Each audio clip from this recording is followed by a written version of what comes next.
दोस्तों, first part में हमने कुछ ऐसे पैरासाइट को देखा था जो लोगों के शरीर के अंदर घुसकर इंसानों के बीच रहने लगे, मगर इसी दौरान एक लड़के सिनिची के हाथ में एक पैरासाइट घुस गया। अब सिनिची और उस पैरासाइट मिगी में काफी अच्छी दोस्ती हो गई, लेकिन फिर पैरासाइट की वजह से ही सिनिची को अपनी मॉम को मारना पड़ा। इसीलिए सिनिची ने डिसाइड किया कि वो सारे पैरासाइट को ढूंढ कर उन्हें मार देगा। अब सेकंड पार्ट की शुरुआत में हम उन्हीं दोनों ऑफिसर को देखते हैं जो कि पैरासाइट के केस पर काम कर रहे थे। वो दोनों एक आदमी उरागामी को पकड़कर अपने हेडक्वार्टर ले जाते हैं, जहाँ इस आदमी के सामने कई सारे लोगों को लाया जाता है। वो पुलिस वाले उन लोगों को दिखाकर इससे पूछते हैं कि बताओ, वो पैरासाइट है या इंसान। उरागामी वैसे तो एक सीरियल किलर था, लेकिन उसके पास एक खास एबिलिटी थी जिससे वो पता लगा सकता था कि कोई इंसान पैरासाइट है या फिर नॉर्मल इंसान। अब उसके सामने जिसे भी लाया जाता है उनमें से कोई भी पैरासाइट नहीं निकलता। तभी उसके सामने सिनिची आता है। वो सिनिची को ध्यान से देखता है, लेकिन उरागामी यह पता नहीं लगा पाता कि वो पैरासाइट है या फिर कोई नॉर्मल इंसान। इसीलिए वो सिनिची को एक नॉर्मल इंसान बता देता है। सिनिची को अब यहाँ से जाने दिया जाता है। वो अब भी पैरासाइट को मारने के मिशन पर था। फिर यहाँ से जाते समय उसे एक पैरासाइट मिलता है जो कि किसी इंसान को मारकर खा रहा था। सिनिची अपने दोस्त मिगी की मदद से उस पैरासाइट से फाइट करता है और उसका सीना चीरकर उसे मार देता है। तभी सिनिची को लगता है कि कोई उसका पीछा कर रहा है। वो बाहर देखता है, लेकिन उसे कोई भी नहीं दिखता है। फिर वो यहाँ से चला जाता है, लेकिन वहीं एक आदमी छुपा हुआ था जिसके पास कैमरा था और वो सिनिची की जासूसी कर रहा था। अब रात में सिनिची मिगी के साथ मिलकर खाना बना रहा था। इसी दौरान वो मिगी से बात करता है और कहता है कि मैं इन सभी पैरासाइट के बॉस को मारना चाहता हूँ, और इन सभी पैरासाइट का बॉस इस शहर का मेयर होता है, क्योंकि उसमें भी एक पैरासाइट है। उसने कई सारे पैरासाइट को सिटी हॉल में छुपा कर रखा होता है, और यही तामिया भी इनके साथ थी। और अब तामिया ने एक ह्यूमन बेबी को जन्म दे दिया था, लेकिन तामिया अब भी खुद पर एक्सपेरिमेंट कर रही थी। यहाँ तामिया ही सारे पैरासाइट की लीडर थी, और मेयर आकर उससे कहता है कि हमें सिनिची और मिगी को मारना होगा, क्योंकि वो दोनों मिलकर हमारे पैरासाइट साथियों को मार रहे हैं। लेकिन तामिया उसे सिनिची को मारने से मना कर देती है और कहती है वो दोनों इंसानों और पैरासाइट के बीच आपस में मिलकर रहने की हमारी सबसे बड़ी मिसाल है। यहाँ तामिया इंसानों की साइड ले रही थी और वह इंसानों को मारना नहीं चाहती थी, क्योंकि एक माँ बनने के बाद तामिया के अंदर भी ह्यूमन इमोशंस डेवलप हो रहे थे। लेकिन मेयर को ये सारी चीज बिल्कुल भी पसंद नहीं आ रही थी। अब इसके बाद हम एक पैरासाइट को देखते हैं जो कि काफी ताकतवर होता है। वो एक ऑफिस में जाकर वहाँ सभी लोगों को मार देता है। थोड़ी देर बाद जब ये खबर मेयर को पता चलती है तो वो अपने सबसे ताकतवर पैरासाइट यानी कि गोटो के पास जाता है, जो कि पियानो बजा रहा था। मेयर उससे पूछता है कि वहाँ लोगों को तुमने मारा है, लेकिन गोटो मना करता है और कहता है कि वो काम मिकी ने किया है। यहाँ गोटो के अंदर एक नहीं बल्कि पांच पैरासाइट रहते हैं, और उन्हें में से एक पैरासाइट का नाम मिकी है। अब एक बॉडी में 5 पैरासाइट होने की वजह से गोटो यहाँ सबसे खतरनाक पैरासाइट होता है, और मेयर गोटो से सिनिची और मिगी को मारने को बोलता है। इधर तामिया सिनिची और मिगी की जांच कर रही थी, और तामिया ने ही उस आदमी कुरामोरी को सिनिची के पीछे लगा रखा था। कुरामोरी उनको खतरनाक समझ रहा था, इसलिए वो तामिया से कहता है कि हमें इस बारे में पुलिस को बता देना चाहिए, लेकिन तामिया उसे ऐसा करने से मना कर देती है। दरअसल कुरामोरी उसे प्यार करने लगा था, क्योंकि उसे पता नहीं था कि तामिया भी पैरासाइट है।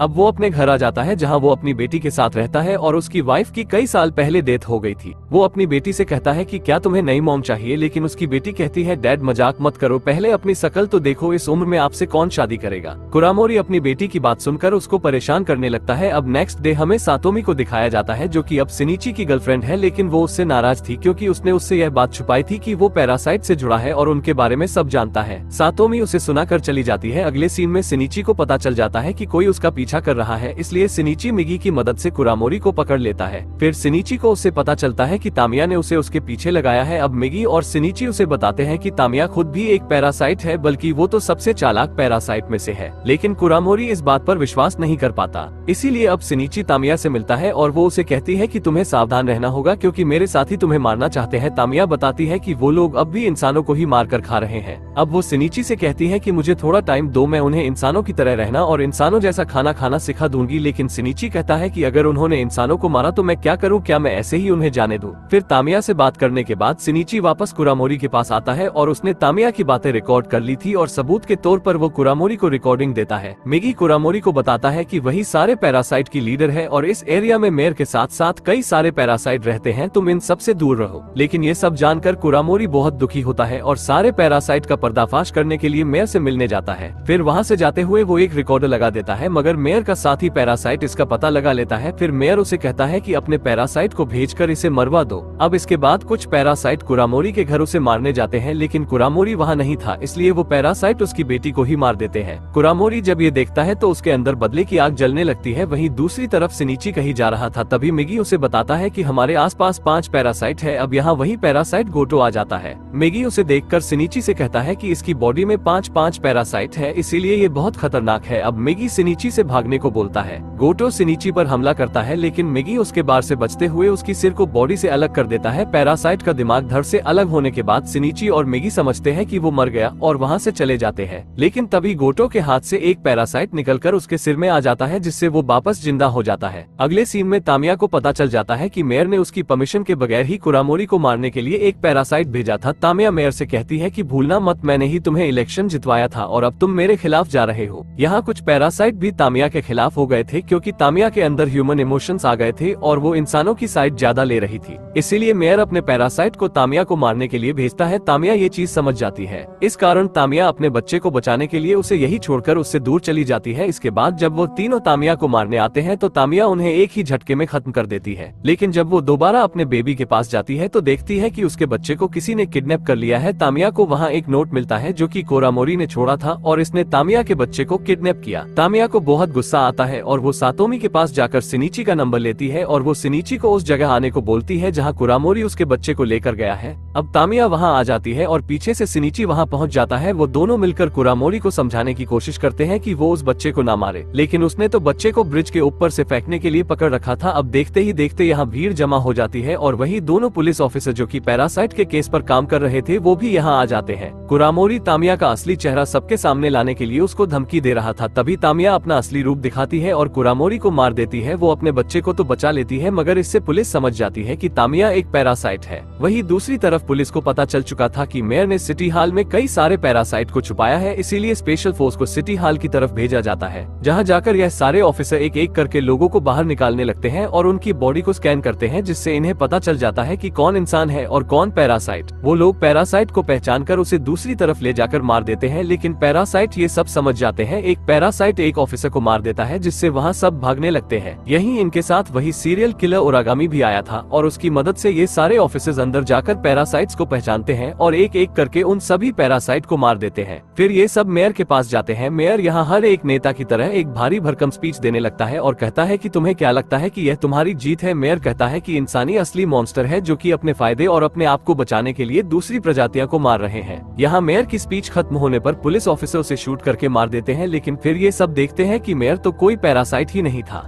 बल्कि वो तो इंसान था और वो सिर्फ उनका साथ दे रहा था। अब इन पुलिस ऑफिसर्स के चौंके हुए चेहरे देखकर ओरागामी हंसने लगता है, क्योंकि वो शुरू से ही जानता था कि मेयर कोई पैरासाइट नहीं था बल्कि वो एक नॉर्मल इंसान था। लेकिन तभी वो पीछे देखता है जहाँ वही पैरासाइट गोटो खड़ा था और उसे देखकर यह सीरियल किलर भी डर के पीछे गिर जाता है। अब सारे ऑफिसर उस पर एक साथ फायर करते हैं, लेकिन वो शील्ड बनाकर उससे बच जाता है। वही सीरियल किलर यहाँ से पतली गली पकड़कर निकल लेता है। फिर गोटो यहाँ अपनी पावर से तबाही मचाना शुरू कर देता है। वहीं दूसरी तरफ वो पुलिस ऑफिसर समझ चुके थे कि तामिया एक पैरासाइट है, इसलिए वो पुलिस ऑफिसर तामिया को खतरनाक समझकर उसे शूट करवा देते हैं। तभी तामिया अपने बच्चे को प्रोटेक्ट करती है, जिससे उसे कई गोलियां भी लग जाती हैं। सिनिची सबसे रुकने के लिए कहता है, लेकिन तब तक तामिया के बहुत गोलियां लग चुकी थी और अब तामिया मरने से पहले अपना बच्चा सिनिची को देती है। वो उसे कहती है कि तुम इसे नॉर्मल इंसानों की तरह पालना। इसके बाद यहाँ तामिया की डेथ हो जाती है। तामिया को अपने बच्चे को बचाते हुए मरता देखकर सिनिची को अपनी माँ याद आ जाती है, क्योंकि पिछली बार उसकी मॉम ने पैरासाइट से बचा लिया था। जिसके बाद सिनिची अपनी मॉम को याद करके खूब रोने लगता है। इसके बाद सातोमी भी वहाँ आ जाती है और वो सिनिची को संभालती है। फिर ये लोग यहाँ से जाने लगते हैं। तभी पुलिस ऑफिसर को पता चलता है कि एक पैरासाइट ने सिटी हॉल के बाहर इनके कई सारे पुलिस वालों को मार दिया है। ये जानकर पुलिस ऑफिसर तुरंत वहाँ पहुँच जाते हैं। सिनिची भी उनके साथ जाता है। तभी मिगी सिनिची को बताता है कि यहाँ वही पैरासाइट है जिसके एक बॉडी में 5-5 पैरासाइट रहते हैं। यही गोटो बिल्डिंग के ऊपर खड़ा होकर उनको देख रहा था। वो इनके बॉस की गर्दन नीचे फेंकता है और फिर नीचे कूदकर यहाँ आ जाता है। सिनिची उसे देखकर यहाँ से भागता है। तभी एक पुलिस ऑफिसर उस पर गोली चलाता है, मगर गोटो सील्ड बनाकर अपने आप को बचा लेता है। फिर गोटो इस पुलिस ऑफिसर को मार देता है। सारे पुलिस ऑफिसर्स डरकर उसके रास्ते से खुद ही हट जाते हैं। वो सिनिची को मारने के लिए उसके पीछे जाता है। यहाँ सिनिची एक कार लेकर वहाँ से भागता है। तभी गोटो एक बाइक से उसका पीछा करता है और उड़कर के ऊपर आ जाता है। अब मिगी कार को नीचे गिरा देता है, जिससे कार ब्लास्ट के साथ गोटो भी ब्लास्ट हो जाता है। मिगी सिनिची को बचाकर ऊपर ले आता है, लेकिन फिर ये दोनों देखते हैं कि गोटो तो अभी भी ठीक है और सिनिची जंगल की तरफ भागता है। मिगी सिनिची से बोलता है, जब तक मैं तुम्हारे तुम्हारे साथ जुड़ा रहूंगा वो हमें ढूंढ लेगा, इसलिए हमें अलग होकर उस पर हमला करना होगा। शिनिची मिगी की बात मान लेता है और वो लोग एक प्लान बनाकर छुप जाते हैं। तभी गोटो वहाँ आ जाता है और मिगी उस पर हमला करता है, लेकिन गोटो खुद को बचा लेता है। तभी पीछे से शिनिची उस पर हमला करता है, लेकिन गोटो उसे भी रोक देता है। गोटो काफी ताकतवर है और वो इन दोनों से ही फाइट करके इन्हें मारने लगता है। तभी मिगी शिनिची को बचाने के लिए गोटो से अकेले ही लड़ता है और शिनिची से कहता है कि तुम यहाँ से भाग जाओ, अब ये तुम्हें नहीं ढूंढ पाएगा। मिगी यहाँ गोटो के 5 पैरासाइट से अकेले ही लड़ रहा था। शिनिची मिगी को छोड़ना नहीं चाहता था, लेकिन अपनी जान बचाने के लिए शिनिची को मिगी के लिए यही छोड़कर भागना पड़ता है। मिगी यहाँ गोटो के हाथों मारा जाता है, लेकिन आखिर तक वो शिनिची को बचाने के लिए गोटो से लड़ता है। शिनिची भागते हुए एक जगह पर छुप जाता है। वो बहुत जख्मी होता है और सातोमी को कॉल करके वहाँ बुला लेता है। सातोमी उसका ख्याल रखती है,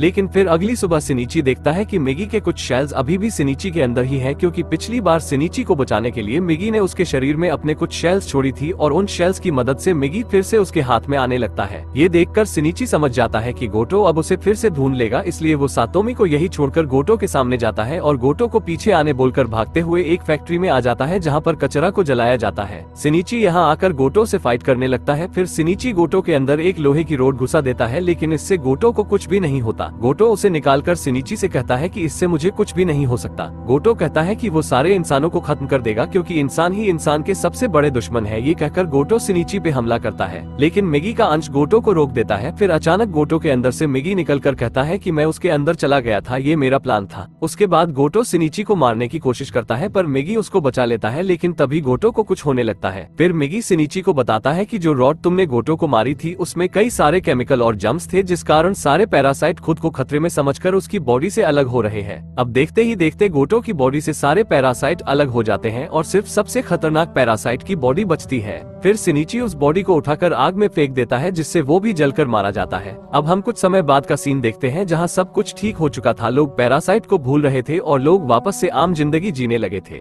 शिनिची की जिंदगी भी अब नॉर्मल हो गई थी, लेकिन यहाँ मिगी उससे कहता है कि अब सारे पैरासाइट तो खत्म हो चुके हैं, इसीलिए हमें भी अलग हो जाना चाहिए। मिगी शिनिची से कहता है कि वो गहरी नींद में चला जाएगा और इस तरह उसका हाथ उसे वापस मिल जाएगा। शिनिची मिगी को बोलता है तुम मत जाओ, लेकिन मिगी नॉर्मल लाइफ देने के लिए हाइबरनेशन में चला जाता है, जिसके बाद शिनिची का हाथ उसे वापस मिल जाता है। पर शिनिची उसके जाने से काफी दुखी होता है और रोने लगता है। अब कुछ समय बीत जाते हैं। शिनिची और सातोमी एक साथ खुश रहने लगे थे। वो दोनों तामिया के बेटे से भी मिलने जाते हैं, लेकिन फिर एक दिन वही सीरियल किलर कुरागामी उन दोनों को एक साथ देखकर सातोमी को पकड़कर एक बिल्डिंग की छत पर ले जाता है। फिर शिनिची उसे बचाने जाता है। तभी कुरागामी शिनिची से पूछता है कि मुझे बताओ, मॉन्स्टर तो इंसानों को खाने के लिए मार रहे थे, लेकिन फिर इंसान कौन है, क्योंकि वो भी तो एक दूसरे को सालों से मारते आ रहे हैं। तभी सातोमी कहती है कि वो तुम जैसे लोग ही हैं जो कि असली मॉन्स्टर है और वही लोगों को मारते हैं। अब ये सुनकर कुरागामी को काफी गुस्सा आ जाता है। वो सातोमी को वहाँ से नीचे फेंक देता है। तभी शिनिची उसे बचाने भागता है। वो कुरागामी को धक्का दे देता है, लेकिन तभी उसे ऐसा लगता है कि वो सातोमी को नहीं बचा पाया। शिनिची सातोमी को गिरता हुआ नहीं देख सकता था, इसलिए वो अपनी आंखें बंद कर लेता है और दुखी होकर वो सातोमी के साथ बिताए सारे पल याद करने लगता है। फिर उसे ऐसा लगता है कि मिगी उसको बुला रहा है और जब वो अपनी आंखें खोल कर देखता है तो उसने सातोमी को पकड़ रखा था।